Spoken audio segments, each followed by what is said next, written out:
Editor Mohan గారు ఇన్ని సినిమాలు ప్రొడ్యూస్ చేసినప్పుడు ఎడిటర్ మోహన్ ప్రెజెంట్స్ అని మాత్రమే కనిపిస్తుంది. ప్రొడ్యూసర్గా మాత్రం అమ్మగారి పేరు ఉంటుంది, వరలక్ష్మి అనేది. ఎందుకలా? లేదు మా, నాకు జీవితం ఇచ్చింది ఎడిటింగ్. నన్ను ఒక ఆయన కావాలి అని చెప్పే లెవెల్కి, ఎడిటర్ మోహన్ కావాలని చెప్పే లెవెల్కి నాకు పేరు తీసుకొచ్చింది. దాన్ని నేను వదులుకోవడం నాకు ఇష్టం లేదు. ఎంత ప్రొడ్యూసర్ అయినా, ఏదైనా, ఎన్ని పిక్చర్ చేసినా నాకు ఎడిటర్ మోహన్ ప్రశంసనే. ఇప్పుడు మా ప్రొడ్యూసర్ మోహన్ ఉండొచ్చు, ఎడిటర్ మోహన్ ఎక్కడన్నా ఉన్నాడా?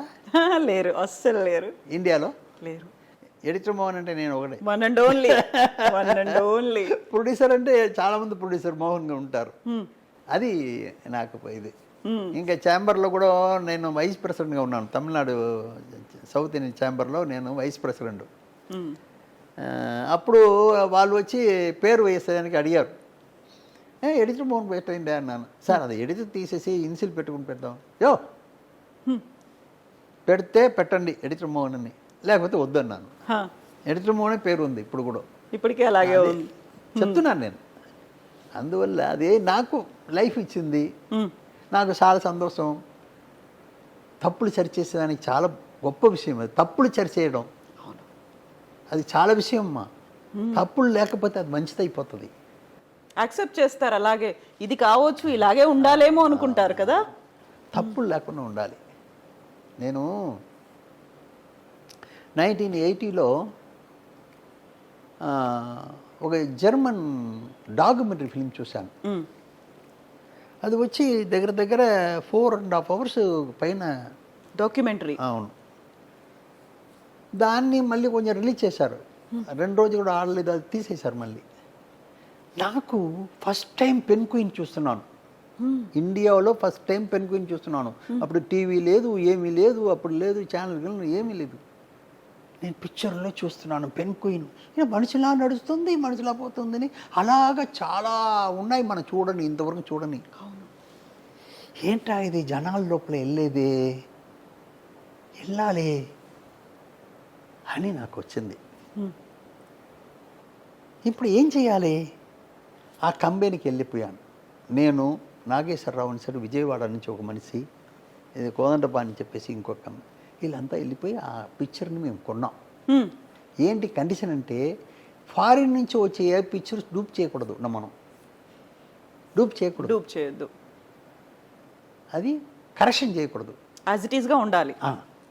దీని 2 లైన్ తీసి పారేశాను. నేను డూప్ చేసుకుంటాను, నేను ట్రిమ్ చేసుకుంటాను, నేను యాడ్ చేసుకుంటాను, ఇవి అన్నిటికీ ఒప్పుకుంటే నాకు ఇవ్వండి అన్నాను. వాళ్ళు ఇచ్చారు, ఒప్పుకుని ఇచ్చారు. తీసుకొచ్చి ఇప్పుడు వాళ్ళు అన్నిటిని లెంత్ అంటే లెంత్ పెడుతూనే ఉన్నారు. మళ్ళీ ఇంకో జీవన్ అది దాన్ని పెడుతూనే ఉన్నారు.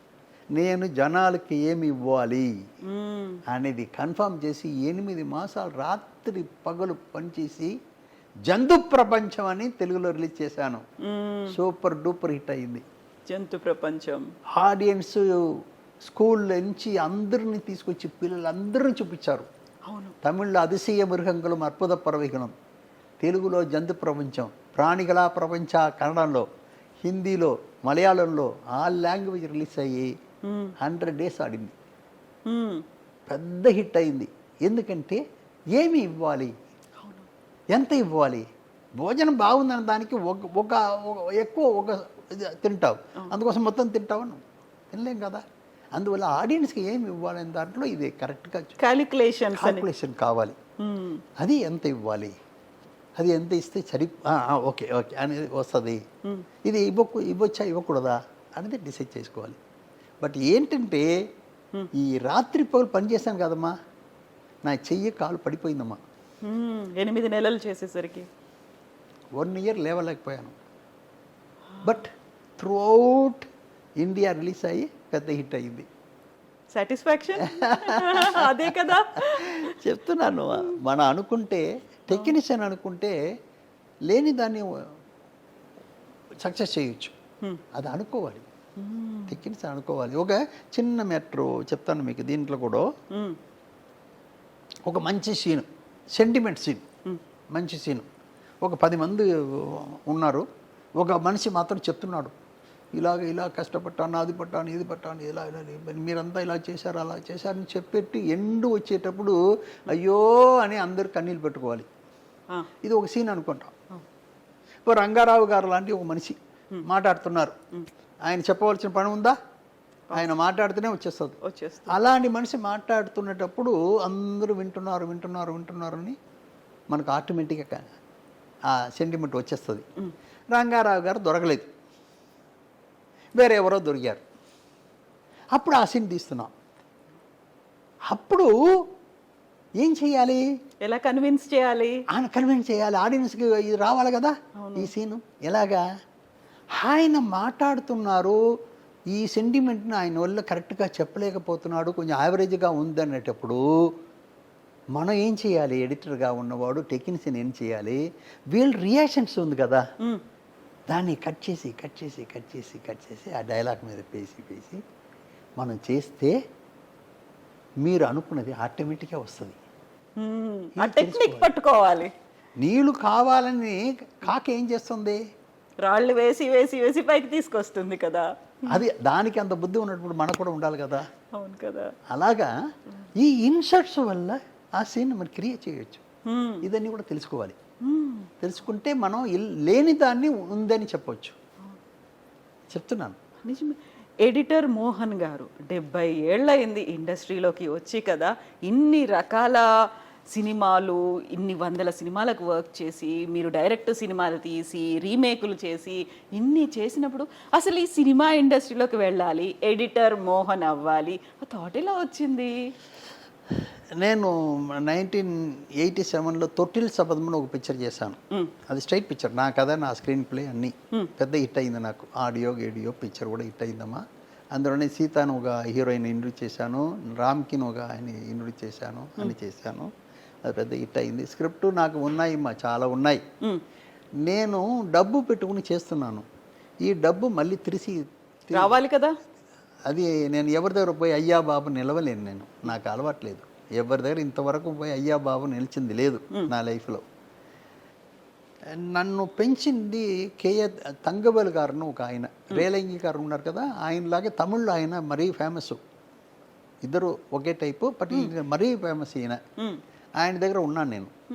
ఆయన దగ్గర నేనే అడిగాను, ఇలాగ నేను ఉండడం నాకు ఇష్టం లేదండి, ఇది 1959, నాకు ఇష్టం లేదు, దయచేసి సినిమాలు నేను ఏదైనా చేస్తాను, బట్ యాక్టింగ్ కూడా అడిగారు నన్ను, అది నాకు ఇష్టం లేదు, ఏదైనా ఒక జాబ్ నేర్చుకోవాలి, నాకు లైఫ్లో మీరే ఏర్పాటు చేయండి అన్నాను. సరేరా, నీకు అవును కదా, ఇన్ని రోజులు వదిలేసాం కదా, ఇప్పుడు నీకు ఏదైనా చేయాలి కదా, నీకేం కావాలి అని అడిగారు. ఇప్పుడు నేను థింక్ చేసాను, మొదలుపెట్టాను.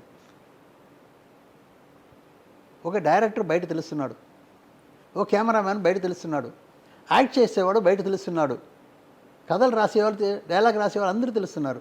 ఎడిటర్ అన్నవాడు మాత్రం తెలియట్లేదు. ఎడిటర్ మోహన్ అంటే ఎలా ఉంటారు ఆ కాలంలో నేను చెప్తున్నాను. బట్ ఏంటంటే అప్పుడు ఉన్న వాళ్ళ డైరెక్టర్ అందరూ కూడా ఎడిటింగ్ నేర్చుకుని డైరెక్షన్కి వచ్చారు. పాత ఎడిటర్స్ అంతా కూడా, పాత డైరెక్టర్ అంతా కూడా ఎడిటింగ్ నేర్చుకునే డైరెక్షన్కి వస్తారు. అంటే ఆ జాబ్ ఎంత గొప్పది అని నాకు చిన్న మనసులో పడింది. ఇది ఎలాగా ఆయన ఏదో చెప్పాను, సార్ నాకు అది వద్దు ఇది వద్దు, నాకు ఎడిటింగ్ ఏదో చెప్తున్నారు కదండి, దాంట్లో నన్ను చేర్పించండి అన్నాను.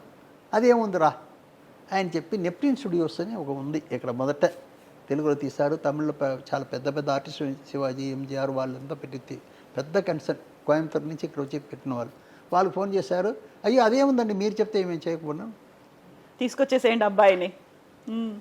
వెళ్ళిపోయి జాయిన్ అయినమ్మా. ఆ రోజు అక్కడ అందరూ ఉన్నారు, ఎడిటర్స్ అంతా ఉన్నారు. నాకు అక్కడికి వెళ్ళిన తర్వాత ఆశ్చర్యంగా ఉంది, మనం అక్కడ థియేటర్లో చూస్తున్నాం కదా, ఇక్కడ చిన్న మూవీ అలా చూస్తున్నారు. ఆశ్చర్యం అయిపోయింది నాకు, ఇదేంట్రా అక్కడ చూస్తున్నది వీళ్ళ దగ్గర ఇక్కడి నుంచి అక్కడ వెళ్తుందా అని తర్వాత తెలిసింది నాకు. అని అలాగా ఎడిటింగ్ మరి ఇంట్రెస్ట్తో నేను చేసి, ఇంకా గొప్ప విషయం ఏంటంటే నాకు ఎడిటింగ్ టైటిల్ పెట్టిన ఒక పిక్చర్ ఉంది, విఠలాచారి గారి పిక్చర్. ఓ విఠలాచారి పిక్చరే నేను మొదట జాయిన్ అయ్యాను గోల్డెన్ స్టూడియోలో. అది ఏంటంటే టైటిల్ గురువిన మించిన శిష్యుడు. గురువుని మించిన శిష్యుడు. ఆ పిక్చర్లో నా మొదట టైటిల్ వచ్చింది. ఎడిటింగ్ అసిస్టెంట్ ఎడిటర్ మోహన్ అని పేరు వచ్చింది. గురువున మించిన శిష్యుని అయ్యాను. నిజంగా కదా, అదలా కోఇన్సిడెన్స్ కలిసి వచ్చింది. అలాగే అక్కడ నుంచి అన్ని విఠలాచారి గారి పిక్చర్ అన్నీ చేశాను. ఎన్టీ రామారావు పిక్చర్ అగ్గి పెడుగు అగ్గి పరాట అన్నీ. రామారావు గారు కూడా నా దగ్గర మంచి మర్యాదగా మాట్లాడతారు. చాలా గొప్ప ఆయన నా మీద. విఠలాచారి గారికి నేను ఉండే తీరాలి. ఎందుకంటే నేను అన్నిట్లో కొంచెం ఇంట్రెస్ట్ తీసుకుంటాను. సౌండ్ సైడు పిక్చర్ సైడ్ అన్నిట్లో ఇంట్రెస్ట్ తీసుకుంటాను. అందువల్ల ఆయనకి నేను కావాల్సిన మనిషి అయ్యాను. మా గురుగారి దగ్గర చాలా మర్యాదగా ఉన్నాను. మళ్ళీ విఠలాచారి పిక్చర్కి నేనే ఎడిటర్ అయ్యాను.